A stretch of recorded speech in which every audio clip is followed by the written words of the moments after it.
कराची जे इलाइक़े धणी बख्श ॻोठ जे अलॻ पब्लिक स्कूल में आर्ट ऐं साइंस जी निमाइश कई वई। निमाइश में शागिर्दनि ऐं शागिर्दान समेत सिविल सोसाइटी जे अॻुवाननि शिरकत कई।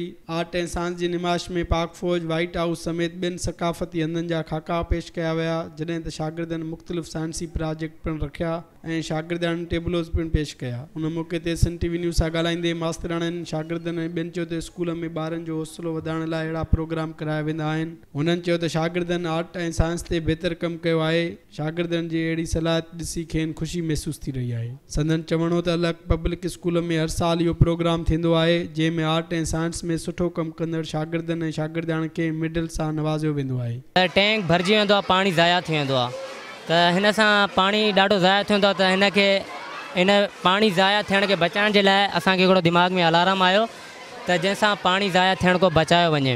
असां हिन सां मतिलबु शयूं ॾिसी था सघूं, नंबर ॾिसी था सघूं त केतिरा। हर साल असां इहो ई यानी कि इवेंट मल्हाईंदा आहियूं, ॿारनि में हिकु हिम्मत अफ़ज़ाई ऐं हौसला अफ़ज़ाई करण जे करे कंदा आहियूं ऐं इंशाअल्लाह हिन दफ़े भी जेका ॿारनि पाण महिनत कई आहे। माशाल्लाह से बच्चों ने बहुत मेहनत की है और इससे बच्चों की ज़हनी सलाहियत का पता चल रहा है कि वो बहुत आगे जाएंगे और जो भी उनकी सोच है वो मुल्क की तरक्की के हवाले से है।